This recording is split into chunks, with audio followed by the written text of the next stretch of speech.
자, 28번 문제 보겠습니다. 자, 이 다음 보기에는 지분금융, 이 메자닌 금융, 부채 금융이 있다. 이 중 지분금융을 모두 고른 것은 이제 얘기하죠.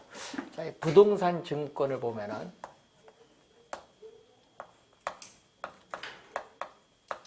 자, 부동산 증권은 크게 둘로 나눠보죠. 이 지분증권 부채 증권으로 이렇게 나눠봅니다. 자, 지분 증권은 지분 금융, 지분 금융을 조달하기 위해서 발행하는 증권이고, 부채 증권은 부채 금융을 조달하기 위해서 발행하는 증권을 얘기합니다. 자, 이 부채 금융을 조달하기 위해서 발행하는 증권, 부채 증권의 대표적인 게 주택저당증권, 주택저당채권, 담보부 채권, 자산 유동화증권, 약으로 표현했죠. 자, 얘기고 지금 관련해서 지분금융을 모두 고르라. 자기 자본을 조달하기 위한 금융, 자기 자본을 조달하기 위한 금융 방식으로서는 우선은 리츠가 있죠. 부동산 투자 회사에 관한 법률인데, 이 리츠는 주식회사죠. 자, 주식회사는 뭐를 발행함으로써? 이 주식을 발행함으로써 우리는 자기 자본을 조달합니다. 자, 그리고 조인트 벤처, 이 금융기관이 지분 투자자 입장에서 지분을 투자해서 프로젝트 시행회사와 공동으로 개발 사업을 수행하는 조인트 벤처, 또 투자자들이 개발 사업에 필요한 자금을 직접 대는 부동산 신디케이트. 자, 그리고 자본시장과 금융 투자업에 관한 법률에서 나타나는 부동산 집합투자기구, 부동산 집합투자기구 일명 우리는 부동산 펀드가 되겠죠. 자, 그러면은 지분금융 방식을 묻는데 부동산 신디케이트 디귿 하나죠. 1번 정답이 되겠고요. 자, 그 부채금융 방식을 보면은 우선 저당금융이라는 게 있죠.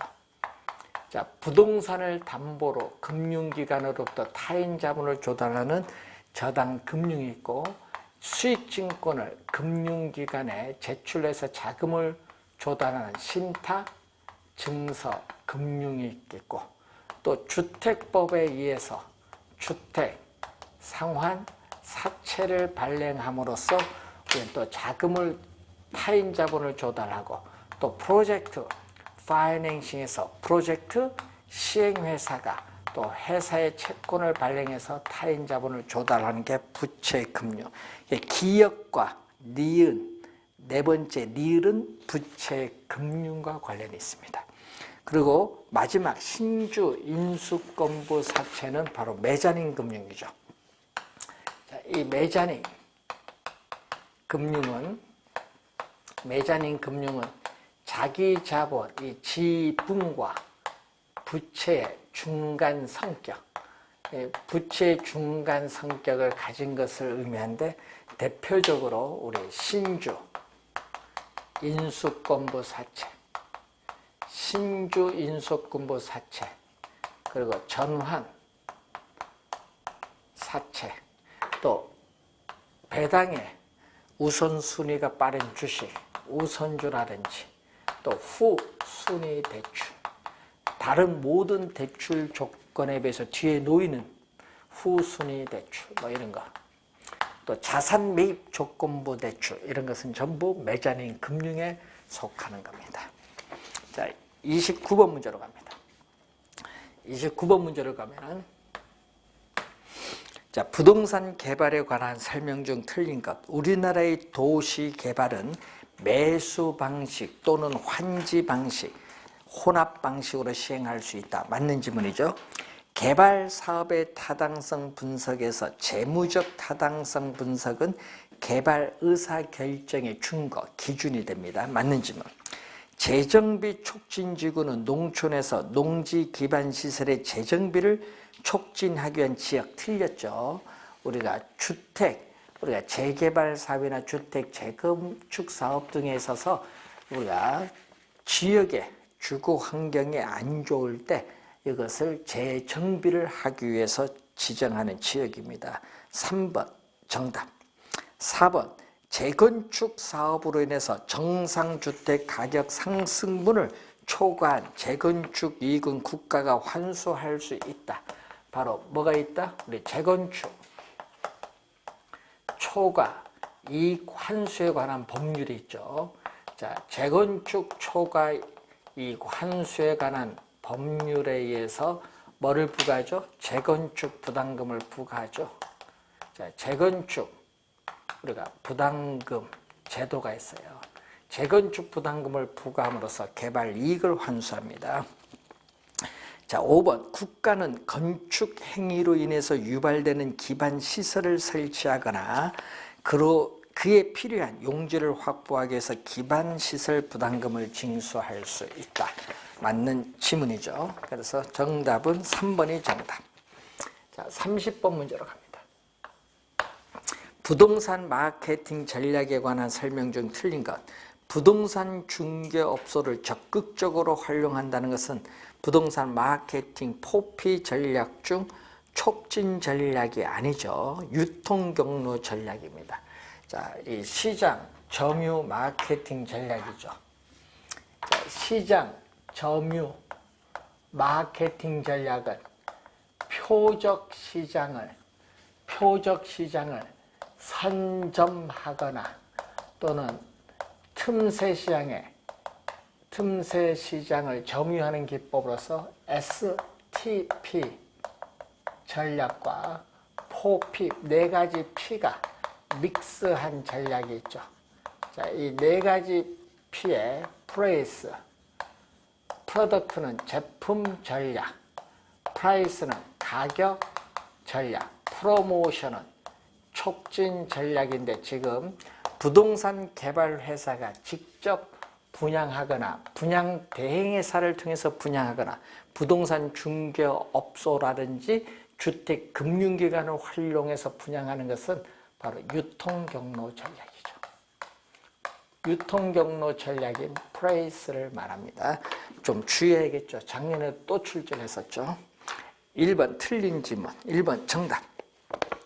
2번 시장 세분화 전략은 수요자 집단을 인구, 경제학적인 특성에 따라 세분하고 그 세분된 시장을 대상으로 상품의 판매 지향점을 분명히 하는 전략으로서 우리는 시장 세분화 전략이죠. 세그멘테이션, 시장 세분화 전략을 말합니다. 2번 맞는 지문이죠. 자, 3번. 자, 표적 시장 선정 전략은 바로 타겟팅을 말하죠. 이 세분화된 수요자 집단에서 경쟁 상황과 자신의 능력을 고려해서 가장 자신 있는 수요자 집단을 찾아내서 우리는 선정하는 것을 말합니다. 그래서 신상품을 기획하는 단계죠. 표적 시장을 우리는 선정하는 전략을 말하죠. 자, 네 번째 차별화 전략, 포지셔닝이죠. 포지셔닝. 자, 포지셔닝 시험에 또 자주 나오는데 차별화 전략.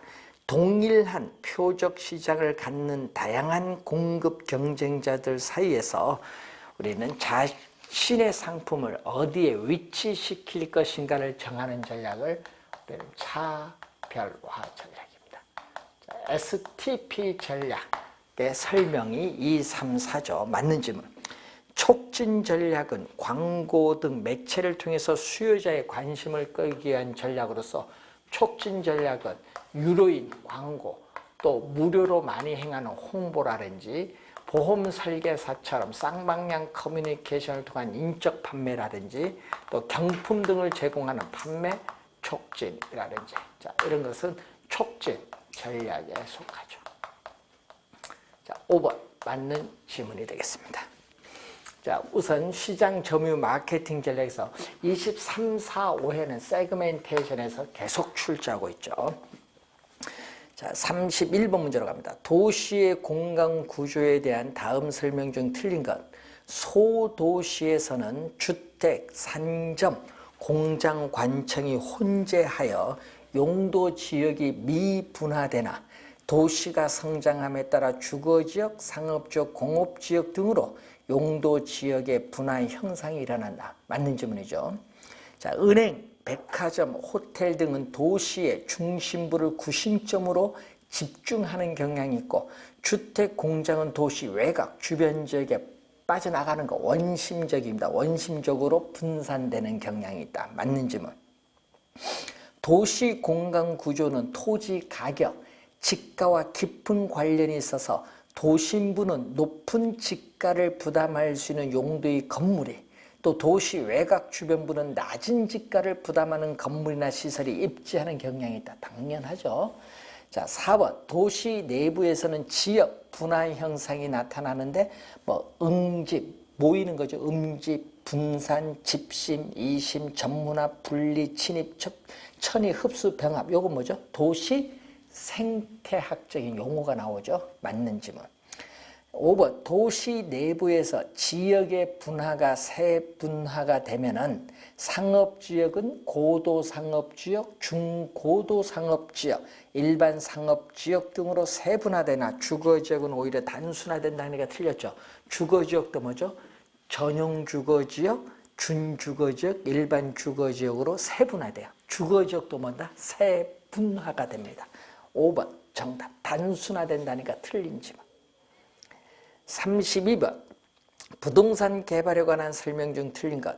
공공관리자 제도란 구청장 등 공공의 관리자가 정비업체를 직접 선정하는 등 재개발 사업에서 공공의 역할을 강화하는 제도를 말하죠.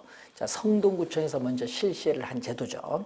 부동산 개발 사업의 타당성 분석은 부지 모색 확보 이후에 시행하는 것이 우리가 바람직하다. 그래서 여러분이 개발 과정을 우리가 나오죠. 자, 개발 과정에 있어서 첫 번째가 구상, 뭐죠? 아이디어 단계. 두 번째가 예비적 타당성 분석 단계죠. 두 번째가 예비적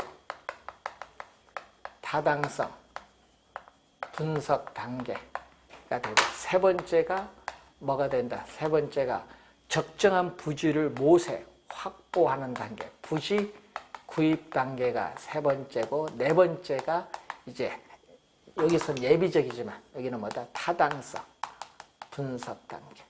타당성 분석 단계가 여기죠. 부지 구입 다음에 나타나고 그 다음에 다섯 번째가 우리가 금융 단계, 여섯 번째가 건설 단계, 일곱 번째가 마케팅 단계죠.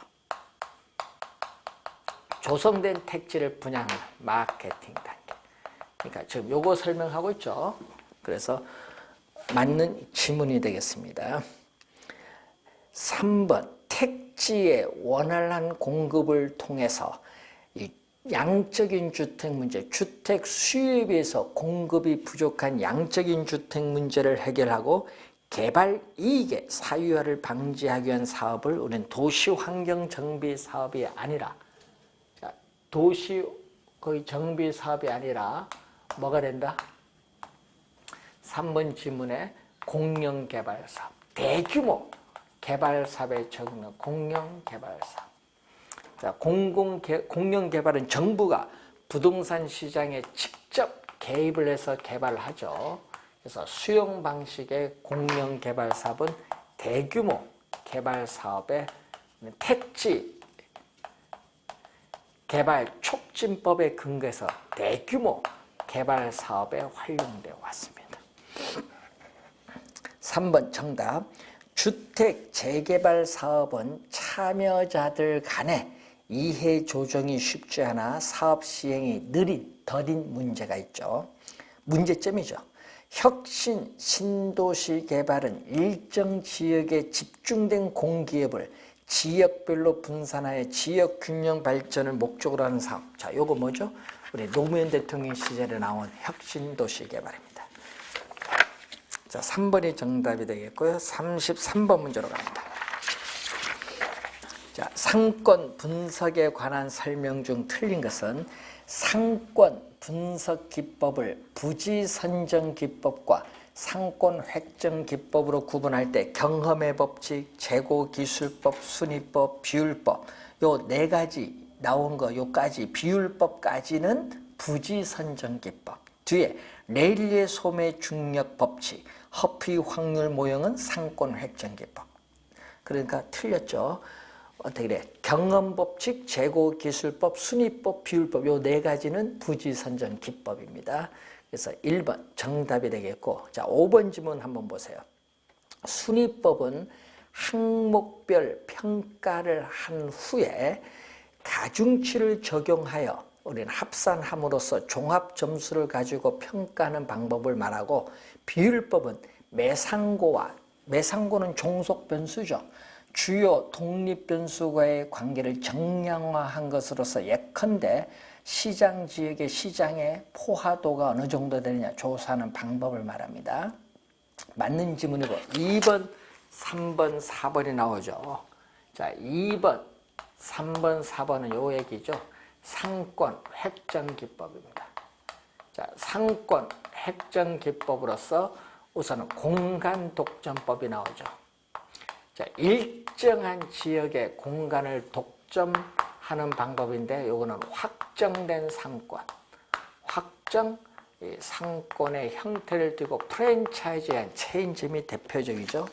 자, 그래서 2번 보시면은 레일리의 소매 중력의 법칙 등을 활용하고 이 편의품점의 상권 획정에 많이 적용되죠. 그래서 거리에 제한을 두는 업종이나 면허가 필요한 업종에 해당을 합니다. 두 번째는 시장 침투법. 이것은 몇 번 지문? 3번 지문이죠. 자, 상권의 중복된 중첩을 인정하며 허프의 확률적 상권 모형을 활용하고 선매품점, 백화점, 대형 슈퍼마켓 등의 상권 획정에 많이 적용하고 있습니다. 맞는 지문. 그리고 분산시장 접근법. 고급 가구점에 적용하죠. 그러니까 이것은 특정 수요 계층을 대상으로 한 전문화된 상품입니다. 그래서 특정 지역에만 공급하는 불영속 상권을 전제로 하죠. 불영속 상권이고요. 또 시장의 분할을 전제로 하고 특정 지역 내에서 우리가 나오는 겁니다. 그래서 매우 전문화된 상품을 특정 수요 계층을 대상으로 판매하는 고급 가구점이 여기에 해당합니다. 그래서 4번 맞는 지문이죠. 상권 획정 기법 세 가지 설명입니다. 1번 정답. 34번 부동산 관리에 대한 내용 중 틀린 것. 부동산의 가치를 증진시킬 수 있는 다양한 방법을 모색하는 우리가 적극적 관리는 무슨 관리죠? 이거는 자산 관리입니다. 시설 관리가 아니라 자산 관리. 자산 관리는 부동산 소유자나 기업의 부를 극대화하기 위해서 부동산의 가치를 증진시킬 수 있는 우리가 다양한 관리 방법을 모색하는 적극적 관리죠. 언제 부동산을 매입을 하고 매각할 것인가, 리모델링, 재개발 결정, 포트폴리오 분석하는 것을 말하죠. 자, 기업 관리란 어떤 독립적인 부동산 회사의 부동산 관리나 모기업이 경영 다각화의 일환으로 부동산 자회사를 설치했을 경우의 관리를 기업 관리, 맞는 지문이고, 부동산의 기술적 관리를 부동산의 유지 관리라고도 하며 경계, 측량을 실시하여 확정, 경계를 우리가 확정을 하고 우리 사도 방지, 경사지 대책 등이 여기에 속하죠. 자, 그래서 토지에 있어서 뭐가 나오죠? 기술적 관리가 나오죠. 자, 우선 복합 개념. 기술적 관리가 또 지문에 많이 나오는데 복합 개념적인 종합적인 접근이 필요하죠. 부동산 관리는. 그래서 이 기술적 관리를 물리적 형상의 유지 관리가 나오는데, 자, 지금 나온 것은 토지의 기술적 관리. 토지의 기술적 관리고, 건물은 위생, 소독, 청소하는 위생 관리, 우리 설비 관리, 방범, 방제 등의 안전대책과 관련한 보안관리, 건물의 현 상태를 유지시켜주기 위한 보존관리는 건물의 기술적 관리예요. 이 경제적, 수익성 부동산의 관리에서 중요한 경제적 관리, 그리고 이 법률적 측면에서의 하자를 제거해주기 위한 법률적 관리. 지금 기술적 관리 설명이 나와 있습니다. 네 번째, 관리 방식 중 자가 관리에서 소유자는 소유자의 통제력이 그대로 유지되며 기밀 유지가 용이한 장점이 있는 반면 관리 전문성이 낮다는 문제점이다. 자가 관리의 장단점이 나와 있죠. 자, 여러분 또 시험 문제, 이 관리, 이 주체에 따르는 관리 방식이 나오는데 시험에 계속 나오죠. 작년에는 자가 관리로 출제했는데 작년은 직접으로 출제했죠. 직접 또는 자치, 23회는 또 자치로 출제했습니다. 자가 관리, 직접 관리, 자치 관리. 그리고 위탁 관리는 직접에 대해서 뭐죠? 간접 관리 또는 외부에 주문을 하죠. 외주 관리라고 하고 혼합 관리가 있습니다. 항상 시험 문제는 장단점에서 출제를 하고 있다. 장단점. 특히 자가 관리는 기밀 유지, 보안 관리가 양호하다는 장점이고, 위탁 관리는 전문적인 부동산 관리 회사형 관리가 이루어지기 때문에 기밀 유지, 보안 관리가 곤란하다는 단점이 있어요. 주의 좀 해야 되겠죠. 자, 5번 부동산 관리 활동의 개념은 요거죠. 복합 개념에 따라 법률적, 경제적, 기술적 측면에서 관리된다. 5번 맞는 질문입니다. 복합 개념 포인트 35번. 부동산 가격의 특징과 관련되는 부동산 가격의 여러 가지 원칙을 설명한 것이다. 틀린 것을 찾아라. 틀린 거. 자, 장기적 배려. 부동산 가격은 과거, 현재 및 장래에 걸친 장기적 우리가 배려하에서 형성된다. 예? 이것은 바로 뭐죠? 예측의 원칙, 또 변동의 원칙과 우리 관련이 있는 그러한 우리가 내용이죠. 부동산 가격의 이중성.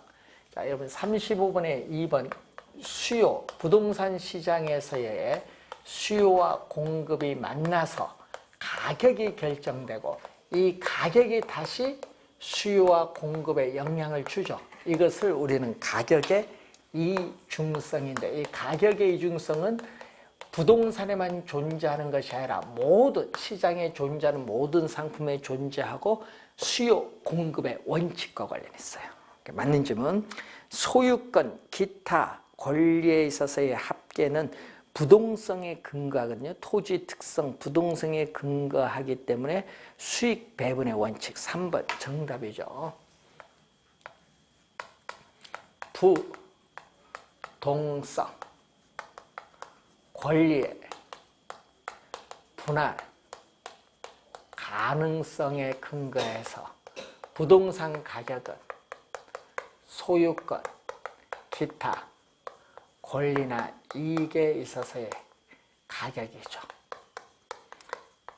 뭐와 관련이냐? 수익 배분의 원칙과 관련이다. 부동성을 근거로 한 수익 배분의 원칙.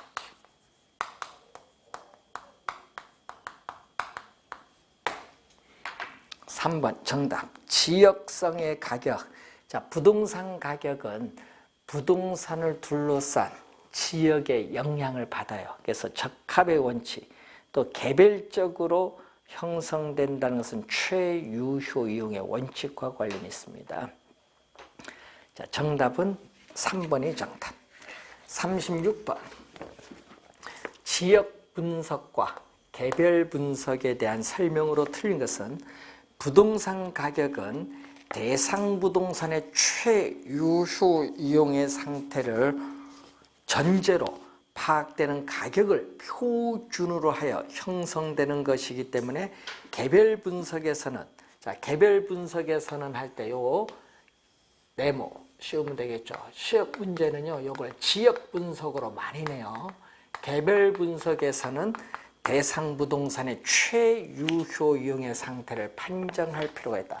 요 개별 분석이라는 걸 주의 좀 해둬야 됩니다. 맞는 질문.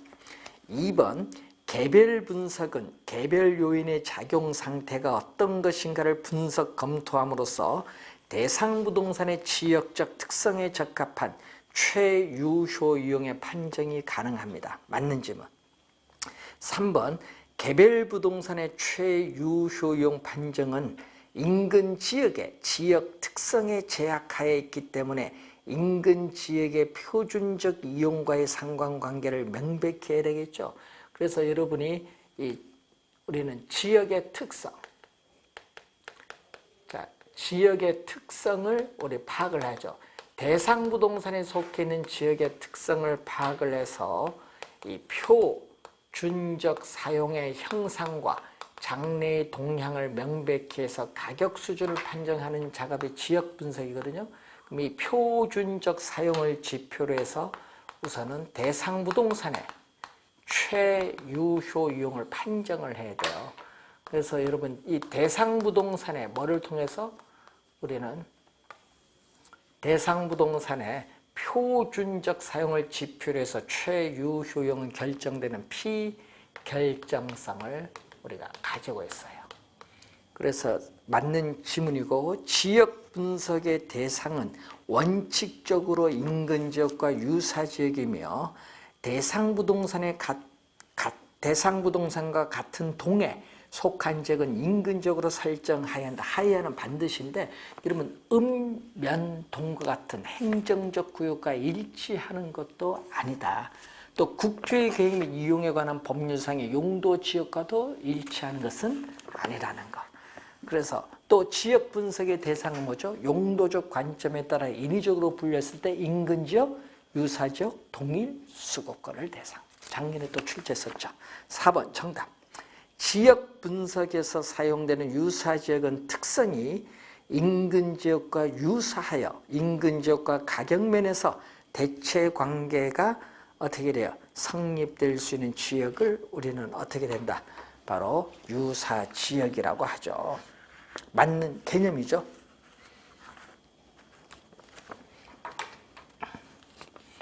자, 우선 지역 분석은 표준적 사용인데 여기는 가격 수준을 우리는 판정하는 작업이 지역 분석이라면은 뭐를 여기는 구체적으로 가격을 구하는 것은 개별 분석. 의의가 또 시험 문제 또 많이 출제를 하죠. 의의 좀 잘 확인해 두시기 바라고. 37번 문제로 갑니다.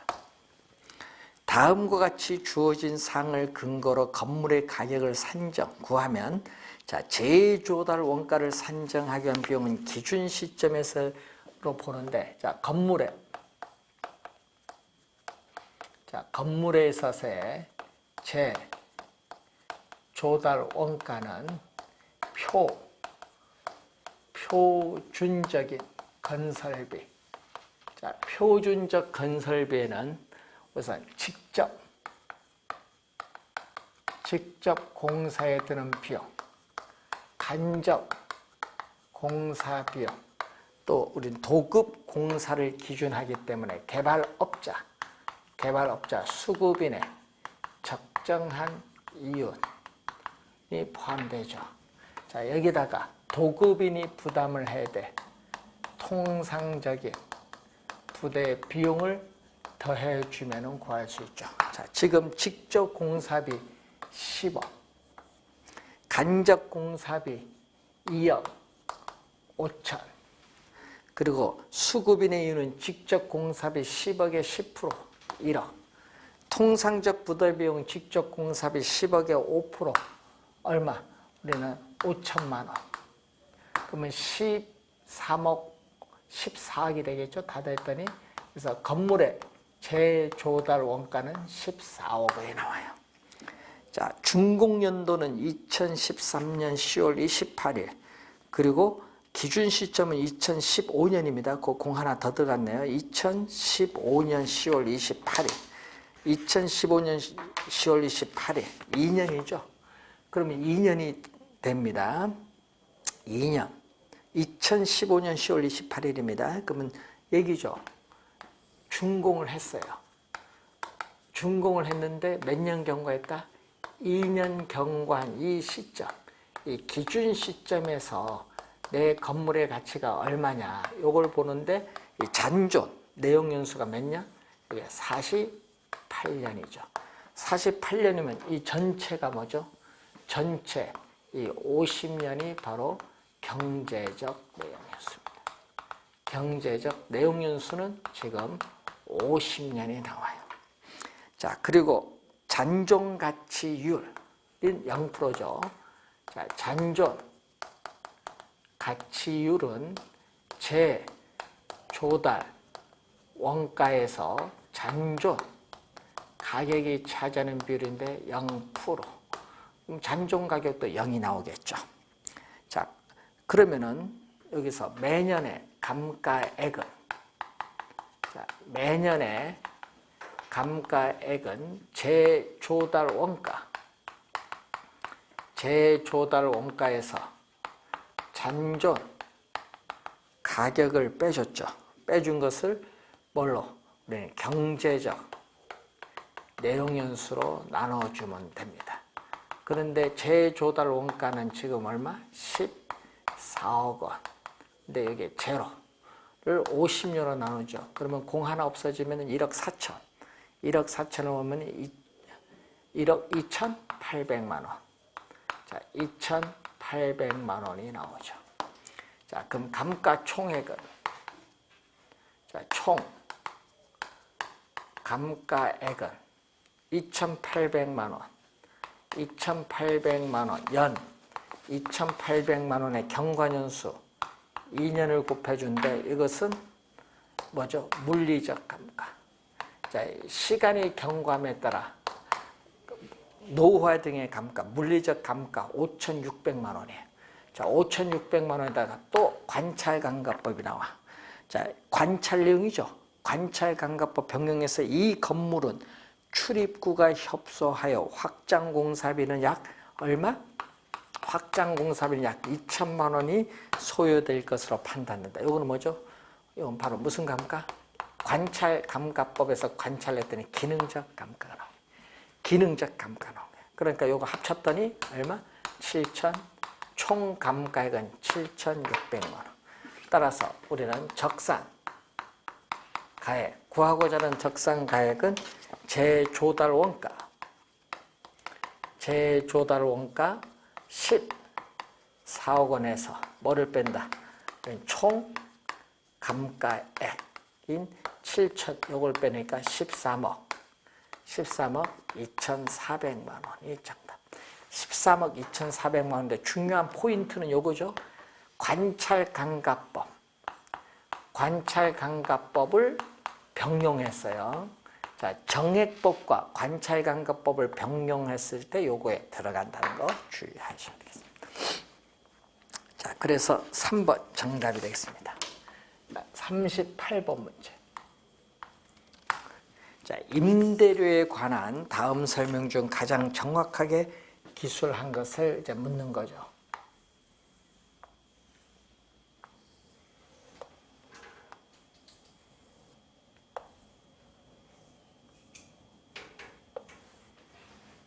자, A칸, B칸, C칸이면 자, 이 A, B,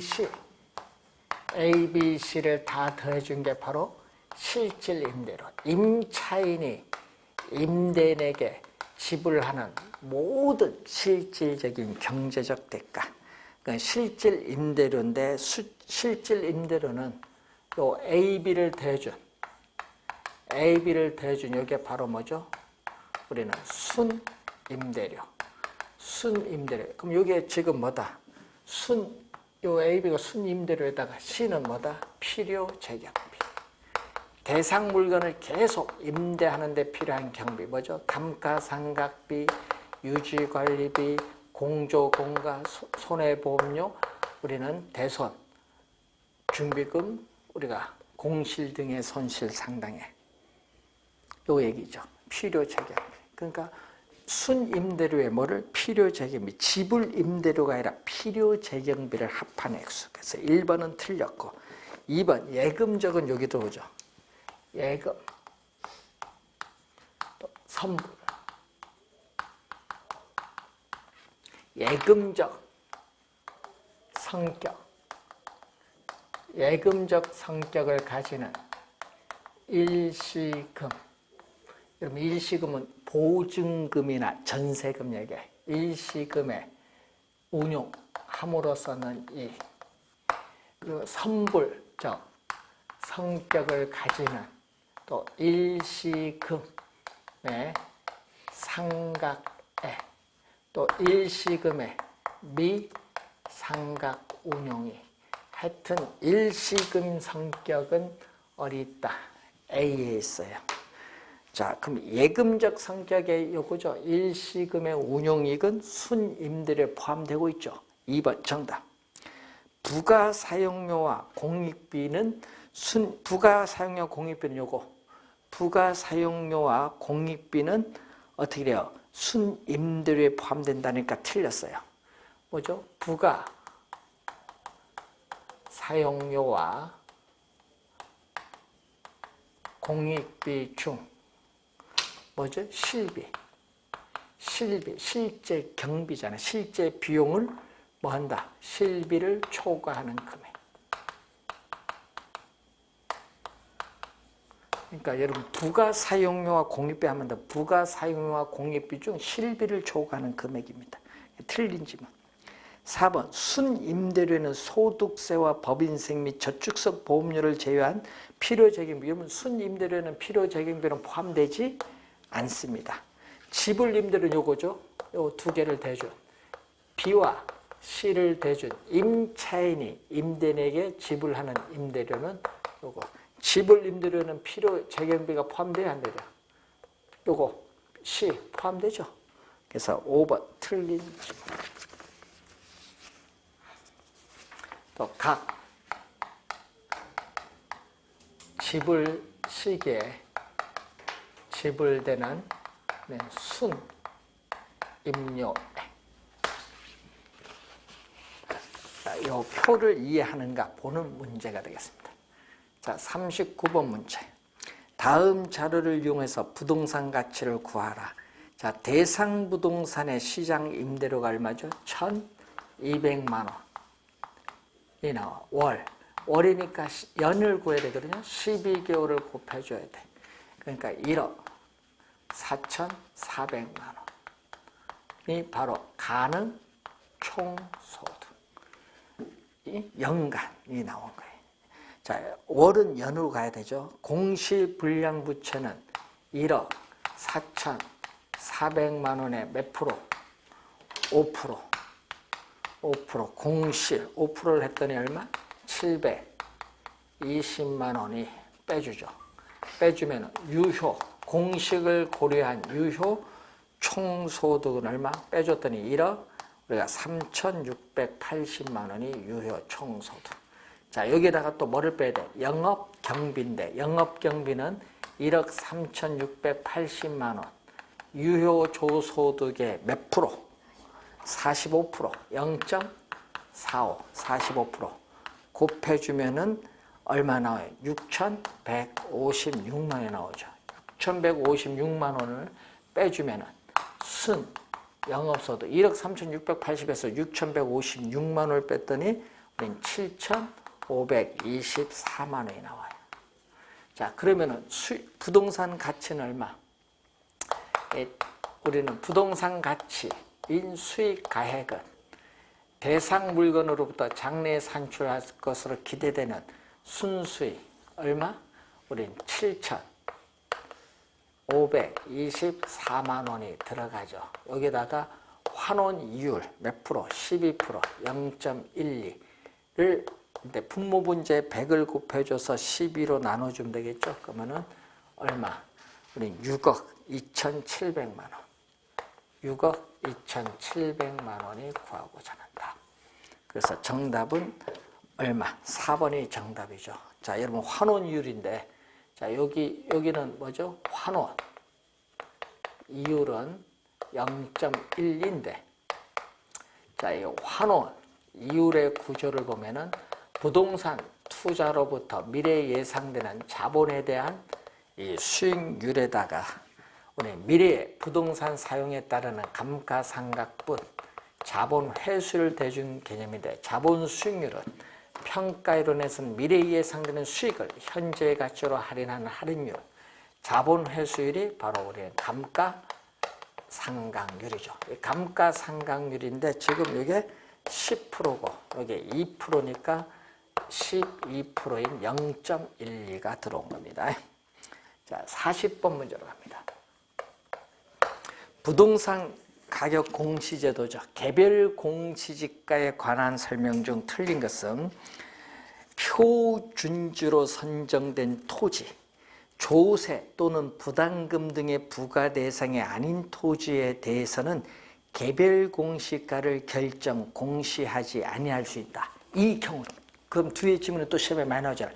이 경우 표준지로 선정된 토지에 대하여는 해당 표준지 공시지가를 개별 공시가로 본다. 이 지문을 출제 많이 합니다. 1번 맞는 지문. 2번 개별 공시가는 토지 시장의 지가 정보를 제공하고 국가, 지방자치단체 등이 그 업무와 관련해 지가를 산정할 때 기준이 된다. 40번은 몇 번? 2번이 정답. 2번은 개별 공시지가가 아닙니다.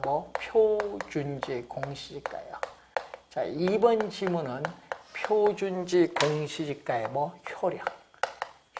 토지 시장에 지가 정보를 제공하고 일반적인 토지 거래에 뭐가 된다? 지표가 되고 국가, 지방자치단체 등이 그 업무와 관련해 지가 산정 기준이 되고 또 감정평가업자가 개별 토지를 평가하는 데 기준이 되죠. 네 가지 효력이 네 가지, 두 가지가 나와 있었네요. 3번 시장, 군수, 구청장은 당해 개별 토지와 유사한 이용 가치를 가진다고 인정되는 이 표준지의 공시지가를 기준으로 하여 이에 토지 가격 비준표를 뭐한다? 적용을 우리가 해서 개별 공시가를 산정, 구합니다. 이 토지 가격 비준표는 토지 특성, 항목별 가격비율을 표시한 표로서 계량적으로 고안된 간이지가 산정표입니다. 시장, 군수, 구청장은 개별 공시지가를 산정한 때에는 그 타당성에 대해서 감정평가업자, 여러분 감정평가업자 네모, 이거 시험에 나올 때 국토교통부 장관이 아닙니다. 감정평가업자 등 업자의 검증을 받고 토지 소유자 등의 의견을 들어야 된다. 감정평가업자 네모, 국토교통부 장관이 아니라는 거 주의 좀 해두셔야 되겠습니다. 5번 시장, 군수, 구청장은 개별 공시가를 공시하고자 할 때는 시군구 토지평가위원회, 또 그 오타가 나왔네. 시군구 부동산 가격 공시위원회입니다.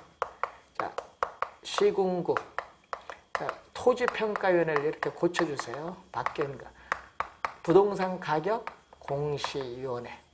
자, 부동산 가격 공시위원회로 바뀌었거든요. 시군구 부동산 가격 공시위원회의 심의를 거쳐 어떻게 돼요? 국토교통부 장관의 확인을 받아야 됩니다. 그래서 정답은 2번 지문이 정답. 그래서 한번 잘 확인해 보시기 바라고요. 개별 공시지가의 공시시한은 매년 5월 31일이 됩니다. 개별 공시가의 공시시한은 매년 5월 31일. 자, 확인 한번 해주시기 바라고. 자, 이렇게 해서 우리가 2회 모의고사 문제에 대해서 살펴봤습니다. 자, 다음 시간에는 3회 모의고사를 가지고 찾아뵙도록 하겠습니다. 수고 많으셨습니다.